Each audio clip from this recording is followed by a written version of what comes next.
ალბათ თქვენ მიხვდით, რომ სხვადასხვა სიტუაციებში გრძნობს სხვადასხვა ემოციას. მოდით დავფიქრდეთ, რატომ ხდება ასე და საიდან ჩნდება თქვენი ემოციები. წარმოვიდგინოთ ნია. ნია არის ძალიან ნიჭიერი ადამიანი და ნიას აქვს ბევრი ჰობი. ნიას ერთ-ერთი ჰობი არის ცუნამოების დამზადება. ერთხელ ნიას კლასელმა უთხრა ნიას: დაგინძლავები, რომ შენ ვერასოდეს შექმნი არომატს, რომელიც წვიმის სუნს გავს. ზუსტად ისეც, როგორც გაზაფხულის ბაღში.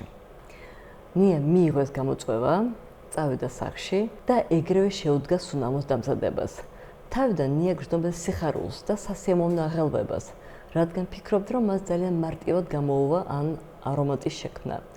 თუმცა დრო გადიოდა და ნია ხვდებოდა, რომ ამოცან არის ბევრად უფრო რთული, ვიდრე მას ეგონა თავიდან. ამ დროს ნია იგრძნო ბრაზი, мотивация, აზარტი და ბრაზი არის ემოცია, რომელიც ეხმარება ადამიანს დაბრკოლების გადალახვაში და დამატებით ენერგიას და ბიძგს ძენს.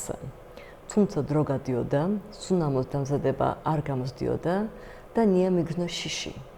შიში არის ემოცია, რომელსაც ხშირად გრძნობ, როცა მიზნის მიღწევა არ გამოდის და ჩემ მგონია, რომ ამის შედეგად რაღაც ცუდი შეიძლება მოხდეს.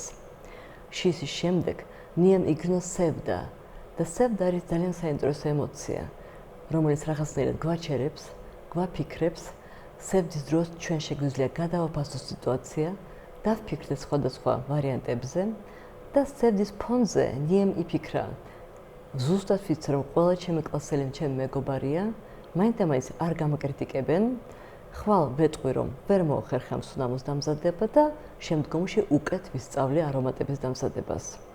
მაგრამ დილით ნიამ გაიმეორა თავისი ცდა და ამჯერად გამოუვიდა წვიმის არომატის დამზადება. ნიამ იგრძნო სიხარული და სიმშვიდე. არომატი ძალიან მოეწონა ნიას კლასელებს.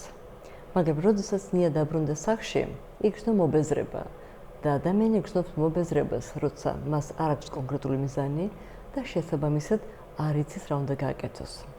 როგორც ხვდებით, ემოციები არ არიან არც ცუდები, არც კარგები. უბრალოდ ყველა ემოცია დამოკიდებულია იმაში, თუ რას აკეთებ იმ წამს, რა არის შენი მიზანი და როგორ აფასებ შენი გონება გარემოს.